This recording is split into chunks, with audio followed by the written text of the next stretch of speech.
اعوذ باللہ من الشیطان الرجیم بسم اللہ الرحمن الرحیم وبہ نستعین اذا کان الفاعل ظاہر مثنًا او مجموعا جمعا سالما یجری معہ الفعل کما یجری مع المفرد۔ کہہ رہے ہیں کہ اگر فاعل ظاہر ہو، تثنیہ ہو یا جمع سالم ہو، یجری معہ الفعل، اس کے ساتھ فعل آئے گا، کما ایسے آئے گا، یجری مع المفرد جیسے مفرد کے ساتھ آتا ہے۔ ٹھیک ہے، کیا مطلب کہ فاعل ظاہر ہو، تثنیہ ہو یا جمع سالم ہو، اس کے ساتھ فعل ایسے آئے گا جیسے مفرد کے ساتھ آتا ہے۔ کیا مطلب؟ یعنی مفرد میں کیا تھا؟ مفرد میں یہ تھا کہ اگر فاعل ظاہر ہو، مؤنث حقیقی ہو، تو فعل کے ساتھ علامات تانیث لگانا واجب ہے۔ اگر فاعل ظاہر ہو، مذکر ہو، تو بغیر تانیث کے فعل کو لانا ضروری ہے۔ اگر مؤنث مجازی ہو، فاعل ظاہر ہو، تو آپ کو اختیار تھا کہ فعل کے ساتھ تائے تانیث لگائیں یا فعل کو بغیر تائے تانیث کے پڑھیں۔ یہاں بھی ساری ہوئی صورتحال آئے گی۔ مثال دے رہے ہیں، یقال جیسے کہا جاتا ہے جاء المؤمنون، فعل جمع ہے، ٹھیک ہے، جمع مذکر سالم ہے، تو فعل اس کے ساتھ مفرد آیا ہے، مفرد مذکر ہے۔ جاءت المؤمنات، مومنات جمع مؤنث سالم ہے، فعل مفرد مؤنث ہے، علامات تانیث کے ساتھ ہے، اور واجب ہے یہاں علامات تانیث لگانا، مفرد ہے، فعل مفرد ہے۔ امطرا او امطرت السماوات، السماوات جمع ہے، جمع مؤنث ہے، جمع مؤنث سالم ہے، منتہا یہ کہ یہ جمع مؤنث مجازی ہے، مؤنث حقیقی نہیں ہے، تو اس کے ساتھ جب فعل لگے گا تو فعل تائے تانیث کے ساتھ بھی آ سکتا ہے، بغیر تائے تانیث کے بھی۔ امطار السماوات وہ بھی کہہ سکتے ہیں، امطارت السماوات بھی کہہ سکتے ہیں۔ وجاء الرجلان، الرجلان تثنیہ مذکر ہے تو فعل بھی مذکر ہے لیکن مفرد آتا ہے فعل۔ وقامت المرأتان، مرأتان تثنیہ مؤنث حقیقی ہے تو فعل جو ہے تائے تانیث کے ساتھ آیا ہے۔ منتہا یہ کہ ہم پہلے بھی یہ پڑھ چکے ہوئے ہیں کہ جب فعل کا فاعل ظاہر ہو، ضمیر نہ ہو، تو فعل ہمیشہ مفرد آتا ہے، یہ ہم پہلے پڑھ چکے ہیں۔ لیکن مذکر اور مؤنث ہونے کے حوالے سے جو بات ہے جو اب بیان ہو گئی ہے، کما یقال جیسے آپ کہتے ہیں جاء المؤمنو، فعل مذکر فاعل مذکر، جاءت المؤمنۃ فاعل مؤنث فعل بھی مؤنث، امطر السماء یا امطرت السماء، فاعل مؤنث مجازی ہے تو فعل بھی مؤنث بھی لگا سکتے ہیں فعل کو علامت تانیث کے ساتھ، اور بغیر علامات تانیث کے بھی فعل کو لا سکتے ہیں۔ اذا کان الفاعل ظاہر، اگر فاعل ظاہر ہو، ملحقاً جمع السلامت، دو جمع سلامت کے ساتھ ملحق ہو، ملحقات جمع سے ہو۔ کیا کہہ رہے ہیں یہ؟ کہہ یہ رہے ہیں کہ جمع سالم کی دو قسمیں تھیں، جمع مؤنث اور جمع مذکر، یعنی جمع مذکر سالم بھی ہوتی ہے، جمع مؤنث سالم بھی ہوتی ہے۔ آئی سمجھ؟ کہتے ہیں کہ اگر فاعل ظاہر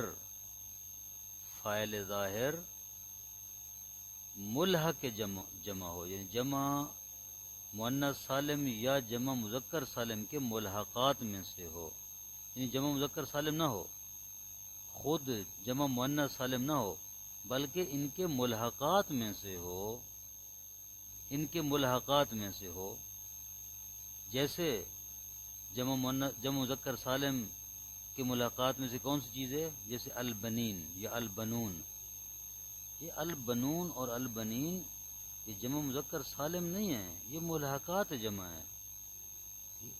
اس طرح البنات جمع مؤنث سالم کے ملحقات میں سے ہے، خود جمع مؤنث سالم نہیں ہے بنات، جمع مؤنث سالم کے ملحقات میں سے، یا فاعل ظاہر جمع مکسر ہو، جیسے العلماء جمع مکسر کا صیغہ۔ جمع مکسر کیا تھا؟ جمع مکسر وہ ہوتی ہے کہ جس میں مفرد کی بنا سالم نہ رہے۔ العلماء عالمن کی جمع مکسر ہے، الجواری جاریتن کی ہے، النیاق بھی جمع ہے نیقن۔ اسی طرح اگر اس میں فاعل ظاہر اس میں جمع ہو، جمع نہیں ہے بلکہ اس میں جمع ہے، فرق کا پتہ ہے نا اس میں جمع اور جمع کا؟ جمع یہ ہوتا ہے کہ صیغہ بھی جمع کا ہوتا ہے، مخصوص جو اوزان ہے جمع کے اس وزن کے اوپر وہ جمع کا صیغہ ہوتا ہے، لیکن اس میں جمع یہ ہوتا ہے کہ جو صیغہ ہوتا ہے صیغہ جمع کا نہیں ہوتا، جمع کے وہ جو معروف اوزان ہیں ان پر نہیں ہوتا، بلکہ وہ صیغہ مفرد کا ہوتا ہے، لیکن اس صیغہ جو ہے اس کا معنی وہ جمع کا ہوتا ہے۔ جس طرح قوم، قوم لفظ قوم صیغہ مفرد ہے، یہ جمع کا صیغہ نہیں ہے، لیکن قوم زیادہ افراد پر بولا جاتا ہے، اس کا معنی جمع والا ہے۔ النساء، کلمہ نساء مفرد ہے، مفرد کا صیغہ ہے، کسی جمع کے وزن پر نہیں ہے، لیکن اس کا معنی جمع والا ہے، اس کو کہتے ہیں اسم جمع۔ ٹھیک ہے، صیغہ مفرد ہو لیکن معنی جمع کرے اس کو اسم جمع کہا جاتا ہے۔ اگر فاعل ظاہر اس میں جمع ہو یا فاعل ظاہر شبہ جمع ہو، جمع کے مشابہ ہو، ہاں جمع کے مشابہ کا کیا مطلب ہے؟ وہی یعنی معنی جمع کا ہو، ٹھیک ہے، معنی جمع کرے، جیسے آپ کہتے ہیں الشجرو بغیر تا کے ہے تو یہ جمع کا معنی دیتا ہے، یعنی جنس سے درخت، بہت سارے درخت اس میں آ جاتے ہیں۔ اگر اس کے ساتھ تا لگا دیں الشجرتو پڑھیں تو پھر ایک درخت مراد ہوتا ہے، جس طرح التمر اور التمرتو، التمرتو تا تانیث کے ساتھ کہیں تو ایک کھجور، التمر کہیں تو جنس سے کھجور، یعنی زیادہ کھجور ہیں، جمع۔ جس طرح بقرہ، البقر البقرہ وغیرہ، یہ سارا جو ہے کہتے ہیں کہ اگر شبہ جمع ہو تو پھر کیا ہوگا؟ پھر یہ ہوگا کہ آپ کے لیے جائز ہے کہ فعل کے ساتھ تائے تانیث ملحق کریں یا بغیر تائے تانیث کے فعل کو لے آئیں۔ اسی بات کو دوبارہ کہتا ہوں، اگر فاعل ظاہر ملحقات جمع سالم یا ملحقات جمع مذکر سالم یا ملحقات جمع مؤنث سالم میں سے ہو، یا فاعل ظاہر جمع مکسر ہو، یا فاعل ظاہر اس میں جمع ہو، یا فاعل ظاہر شبہ جمع ہو، ان چار صورتوں میں فعل کے ساتھ علامات تانیث لگانا بھی جائز ہے، بغیر علامات تانیث کے ساتھ پڑھنا بھی جائز ہے۔ مثلا ہم کہتے ہیں جاء او جاءت البنون، بنون کیا ہے؟ ملحق جمع ہے، جمع مذکر سالم کے ملحقات میں سے ہے، جمع مذکر سالم کے ملحقات میں سے بنون، تو یہ فاعل ہے۔ آپ جاء البنون بغیر تائے تانیث کے بھی پڑھ سکتے ہیں، جاءت البنون تائے تانیث کے ساتھ بھی پڑھ سکتے ہیں۔ اس طرح بنات ہے، جاء البنات بھی پڑھ سکتے ہیں، جاءت البنات، جاء العلماء جاءت العلماء، جاء الجواری جاءت الجواری، جاء النیاق جاءت النیاق، جاء النساء جاءت النساء پڑھ سکتے ہیں۔ اثمرا او اثمرت الشجر، اثمر الشجر بھی پڑھ سکتے ہیں، اثمرت الشجر بھی پڑھ سکتے ہیں۔ واضح؟ الاصل فی الفاعل ان یتأخر عن الفعل، فاعل میں اصل یہ ہے کہ وہ فعل کے بعد آتا ہے۔ اہم بات ہے، توجہ سے اس کو سنیں، فاعل میں اصل یہ ہے کہ وہ فعل کے بعد آتا ہے، پہلے فعل آتا ہے بعد میں فاعل آتا ہے، جیسے اثمرت الشجر ہو، پہلے فعل ہے بعد میں فاعل ہے، یا جاء البنون ہو، پہلے فعل ہے بعد میں فاعل ہے، یعنی فاعل کا جو مقام ہوتا ہے وہ فعل کے بعد ہے، کہتے ہیں وَيَتَقَدَّمُ عَلَى الْمَفْعُولِ، اور مفعول سے پہلے ہوتا ہے۔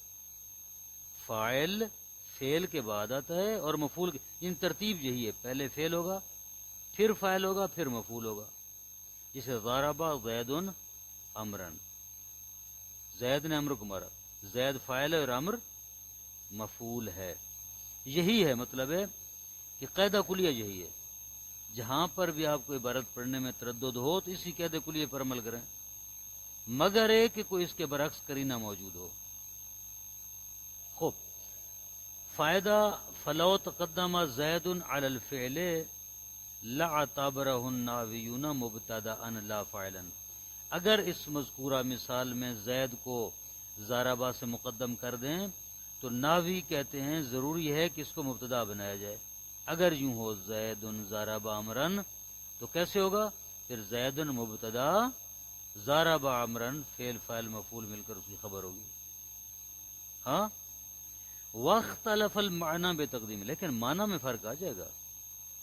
فاعل کو مقدم کرنے میں معنی میں تو اختلاف ہو جائے گا.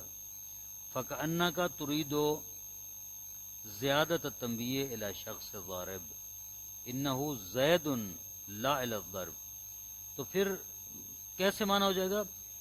گویا کہ آپ زید کو مقدم کرنے کے ذریعے یہ ارادہ رکھتے ہیں کہ جو تنبیہ ہو گئی وہ شخص ضارب کی طرف ہوگی.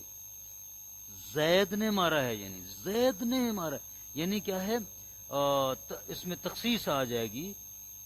ٹھیک ہے نا، تھوڑا سا انحصار آ جائے گا.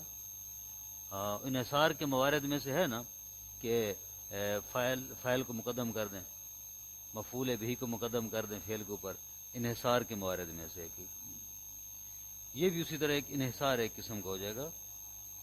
انہو زید، کہ وہ ضارب زید ہے، لا ضرب تنبیہ ضرب کی طرف نہیں ہے بلکہ زید، یعنی انحصار جو ہو رہا ہے یعنی مارنے والا صرف زید ہے، فقط زید مار رہا ہے بس.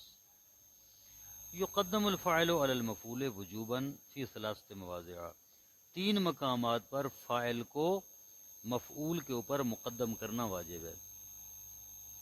باقی مقامات پر جائز ہے، لیکن 3 مقامات ایسے ہیں جہاں فاعل کو مفعول کے اوپر مقدم کرنا واجب ہے.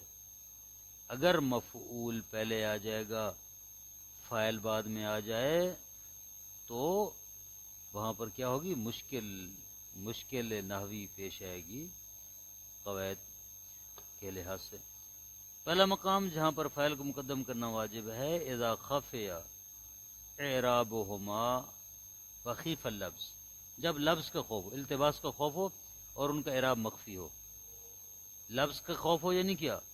یعنی پتہ نہ چل سکے کہ فاعل کون سا اور مفعول کون سا ہے. 2 اسم فعل کے بعد 2 ایسے اسم آ جائیں کہ تشخیص ممکن نہ ہو کہ فاعل کون سا اور مفعول کون سا ہے، تو واجب ہے کہ فاعل پہلے ہو. جو پہلے ہوگا اسی کو فاعل سمجھا جائے گا. مثلا ضربہ موسیٰ عیسیٰ، ضربہ موسیٰ عیسیٰ. اب موسیٰ بھی اس میں مقصور ہے، عیسیٰ بھی اس میں مقصور ہے، ان دونوں کا اعراب تقدیری ہے.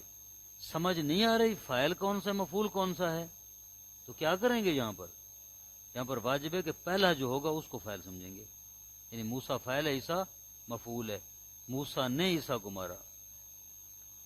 یہ جو مثالوں دی اکرما ابی عمی،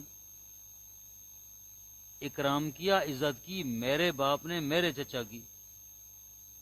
تو اب ابھی یا متکلم کی طرف مضاف ہے، امی بھی یا متکلم کی طرف مضاف ہے، اور ان کے دونوں کا اعراب جو ہے، دونوں کا اعراب تقدیری ہے. دونوں کا اعراب تقدیر، رفعی حالت نصبی حالت دونوں کی تقدیری ہے. تو اس صورت میں چونکہ التباس کا خوف ہے تو واجب ہے کہ جو پہلا ہوگا وہ فاعل ہوگا. یعنی ترجمہ یوں کریں گے کہ میرے باپ نے میرے چچا کی عزت کی. یوں کرنا جائز نہیں ہے ترجمہ کہ میرے چچا نے میرے باپ کی عزت کی، نہ وہ غلط ہے. بس اس ایسی صورت میں کہ جہاں التباس کا خوف ہو اور اعراب مخفی یعنی تقدیری ہو، وہاں پر واجب ہے کہ فاعل کو مقدم کیا جائے گا، مفعول کو مؤخر کیا جائے گا. دوسرا مقام ہے اذا کان المفعول محصورا فیہ، جب مضمون کلام کا انحصار جو ہے وہ مفعول میں ہو. یعنی جب مفعول محصور فی ہو، یعنی کلام کا حصر مفعول میں کیا جائے، تو اس وقت جو ہے فاعل کو مقدم کرنا واجب ہے. کیسے؟ ما افزادت الدیم الا ارضنا، ہاں الا ارضنا.